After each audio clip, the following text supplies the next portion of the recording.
नमस्कार, मैं तरुण प्रताप सिंह और आप देख रहे हैं हिंदुस्तान की चुनावी यात्रा। इस समय हम मौजूद हैं जौनपुर में। जौनपुर में आज हम बातचीत करने जा रहे हैं धनंजय सिंह से।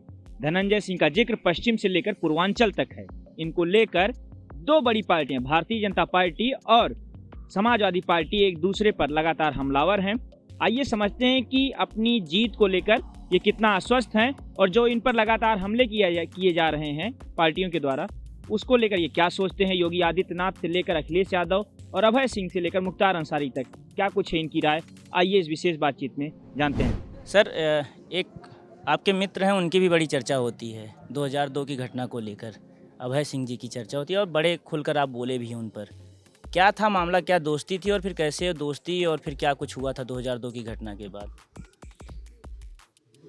2002 में मेरे ऊपर जानलेवा हमला प्रयास किया लोगों ने मेरी हत्या करने का। उसमें अभय सिंह ने गोली चलाई थी और उसमें हम लोग नामजद FIR भी किया था उसके ऊपर। उसे ट्रायल में सब जुडिस है मामला भी, उस पर कोई हम वक्तव्य नहीं देंगे। लेकिन मुझे हम लोगों को जब हमला हुआ था तब ऐसी उम्मीद नहीं थी जो हमारे साथ छात्रावास में रहा, जिसकी हमने बहुत मदद की, जब वो जेल में रहा और वो आदमी मेरे ऊपर हमला कर सकता है, ऐसा हम लोगों ने सोचा नहीं था।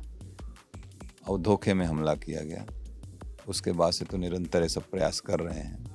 जब कोई चीज़ धोखे में ही कोई चीज़ की जा सकती है, जब हम सजग हो गए तो उसके बाद इन सबों की कोई वो नहीं चल रही। लेकिन अभी भी निरंतर प्रयास करते रहते हैं ये, और इनके आका मुख्तार अंसारी जी मिल के लोग करते रहते हैं कि हन के ऊपर हमला करो, इनकी हत्या करो। उत्तर प्रदेश में अगर किसी की मुख्तार अंसारी के सब हम यही कहेंगे चेले रहे हैं पिछले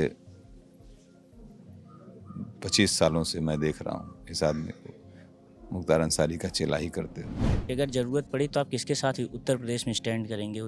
योगी आदित्यनाथ यानी भाजपा, सपा? आप हालांकि समाजवादी पार्टी करें कि आप उनकी राजनीति से दूरी है, क्या बसपा को अगर ज़रूरत पड़ी तो आप उनके साथ जा सकते हैं? देखिए, मैं बता रहा हूँ आज की डेट में जो स्टेट की पॉलिटिक्स में जो स्थिति दिख रही है, वो सीधे स्थिति दिख रही। बीजेपी वन साइडेड लड़ रही, बाकी कहते हैं ना कि 50+ में बीजेपी, बाकी में सब लोग हैं। तो ऐसी तो स्थिति पहली चीज़ नहीं आने वाली है। हम लोग JDU से MLA बन के जाएंगे, सदन में अपनी भागीदारी सुनिश्चित करेंगे, अपने क्षेत्रीय जनता के हित के लिए काम करेंगे। बाकी जो निर्णय लेना होगा हमारे पार्टी के नेता लेंगे। और JDU NDA का हिस्सा है, मैं पहले भी कहा, अभी भी आपसे कह रहा हूँ। तो जो भी निर्णय होगा हमारे राष्ट्रीय नेतृत्व नीतीश जी लेंगे। कितनी सीटें किस पार्टी की आ रही हैं, किसकी लहर? आपने कहा कि ज़रूरत नहीं पड़ेगी, इसलिए मैं जानना चाहता हूँ क्योंकि अखिलेश यादव का दावा कि 403 में 400 जीतने जा रहे हैं वो। हाँ, अखिलेश यादव जी ऐसे ही जब समीकरण 2019 में बनाए थे वो लोकसभा चुनाव में, तब भी 80 में 80 जीत रहे थे। आपने बयान सुने होंगे, अभी भी बयान होंगे उनके पढ़े।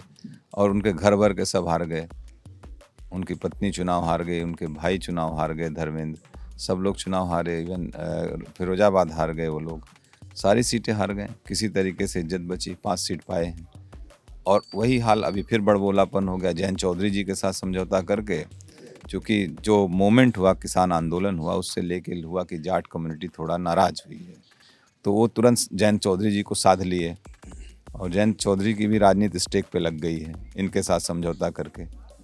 और उसका नतीजा आपको अभी बोलने लगे हैं 400 सीट पाएंगे। जब 10 मार्च को परिणाम आएंगे तो सैकड़ा भी नहीं सब पार कर पाएंगे। आप देखिएगा 100 सीटें ना पाएंगे लोग।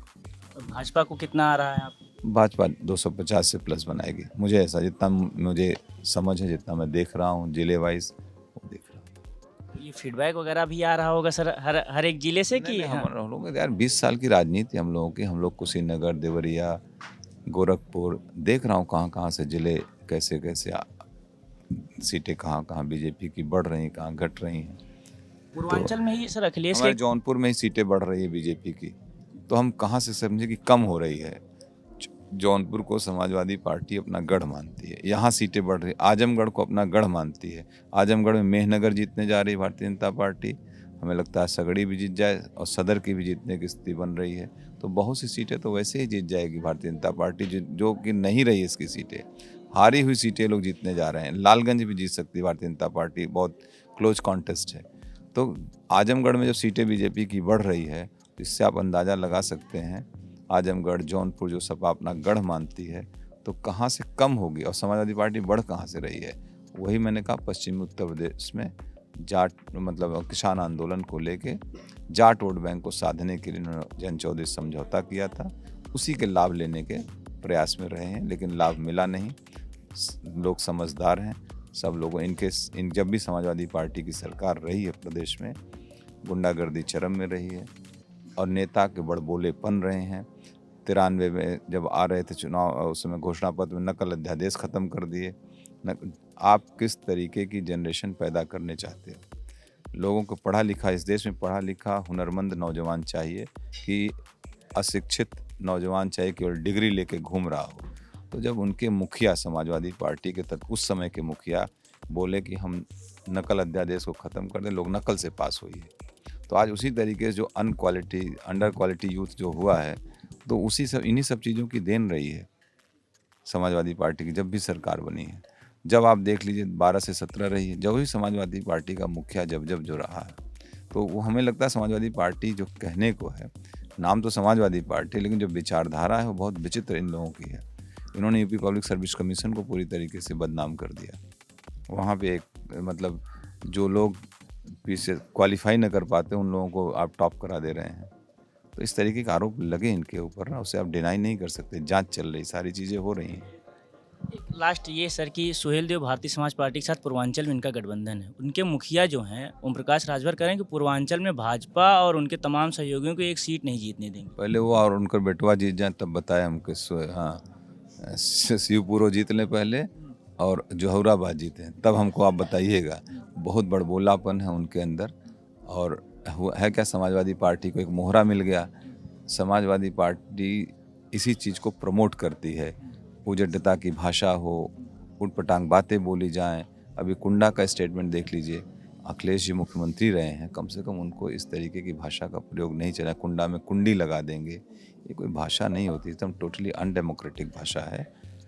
इन सब चीज़ों से जो प्रदेश का नेतृत्व कर चुका हो मुखिया, उससे बहुत लोगों की उम्मीद होती है। ठीक है, आज आप हार रहे हैं, आप एक राजनीतिक दल के रूप में हैं, कल अच्छा काम करेंगे, जनता एक्सेप्ट भी कर सकती है आपको, लेकिन आपकी भाषा शैली अच्छी होनी चाहिए। जो आपके सहयोगी हैं वो कैसी भाषा बोल रहे हैं, उस पर भी आपको उस ऐसे लोगों के साथ जिसके साथ आप मिल के चुनाव लड़ रहे हैं, उनके भी भाषा पे आपको कंट्रोल रखना चाहिए।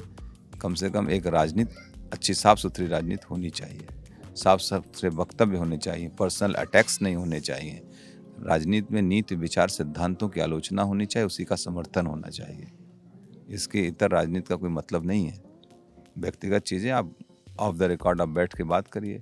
और बड़ा नेता जब भी कोई वक्तव्य देता है, जब उसके फॉलोअर्स होते हैं, समाजवादी पार्टी के नो डाउट उत्तर प्रदेश से मुख्य विपक्षी दल है वो, तो उसके बहुत बड़े फॉलोअर भी हैं। तो जब उनके मुखिया कोई चीज़ बोलते हैं, उनको सोचना चाहिए कि उसका प्रभाव उनके कार्यकर्ताओं पे क्या पड़ेगा। अगर वो गलत शब्दों का इस्तेमाल करेंगे, उनके ऊपर और पड़ेगा, उनकी और उद्दंडता बढ़ेगी। तो क्या हम समाज उद्दंड बनाएंगे? ये सोचने की आवश्यकता है। मैं जब 10 तारीख को आपसे शाम को बात करूंगा, तो कितना मत आप पा चुके होंगे? कितना आपको लग रहा है कि आपका अनुमान है कितना वोट आप पाएंगे इस चुनाव? हम 1 लाख के ऊपर मत पाएंगे। और 10 नहीं, सुबह काउंटिंग का बजे से शुरू होगी, 7 बजे शुरू होगी, 7 बजे से शुरू होगी और 10 बजे आपको, जब आप काउंटिंग का पा रहे होंगे, तब तक मुझे 50,000 से अधिक मत प्राप्त हो चुके होंगे। हमारी उस समय लीड होगी कम से कम 25,000 के। उस समय 50,000 मतों में 25,000। लास्ट में ये पूछना चाहता हूँ कि कितना कि आज चुनावी संभावनाएं क्या हैं, माहौल क्या आपको लग रहा है उपचुनाव के बाद जो आप चुनाव लड़ रहे हैं? दूसरा, और वर्तमान समय में 5 साल योगी सरकार को आप किस तरह से क्या रेटिंग देते हैं? बहुत अच्छी सरकार चली है मुख्यमंत्री जी के नेतृत्व में, और सरकार रिपीट करने जा रही है। ये समाजवादी पार्टी के लोग जो हैं समीकरण बना के 2019 की लोकसभा भी लड़े थे, अगर आपको ख्याल हो, आप पत्रकार हैं। इसी तरीके से लोग 80 में से 75 सीट, 80 की 80 सीटें जीत रहे थे। ख्याल है, यही बड़बोलापन था उस समय जब सपा बसपा का गठबंधन हुआ था। फिर बड़बोलापन हो गया, इस बार भी समीकरण बनाया जयंत चौधरी के साथ किसान आंदोलन का लाभ लेने के लिए। फिर बड़बोलापन हो गया, 403 में हम 400 सीट जीतेंगे। परिणाम आएंगे जब 10 तारीख को, देखिएगा सैकड़े अंक न पार करेंगे लोग। तो भाजपा को कितनी सीटें आ रही हैं? भाजपा लगभग 300 सीटों के आसपास रहेगी, मुझे ऐसा लगता है। 250 प्लस, 250 से 300 के बीच में जो भी आंकड़े रहे। तो ये हमारे साथ बातचीत करने के लिए थे धनंजय सिंह जी। इन्होंने कहा कि ये खुद एक दल हैं। जौनपुर की अगर बात कही जाए, धनंजय सिंह जी की चर्चा हमेशा होती है उत्तर प्रदेश की राजनीति में। जैसा मैंने कहा भी था कि पश्चिम से लेकर पूर्वांचल तक मुख्यमंत्री और उप मुख्यमंत्री लगातार आपके नाम पर चर्चा कर रहे हैं और उस पर बयानबाजी भी चल रही है। सर, इस चुनावी व्यस्तता में हमें समय देने के लिए बहुत बहुत शुक्रिया और आपको बहुत ढेर सारी शुभकामनाएं। हमारे साथ बातचीत कर रहे थे धनंजय सिंह जी। आप बने रहिए हिंदुस्तान की चुनावी यात्रा के साथ। नमस्कार।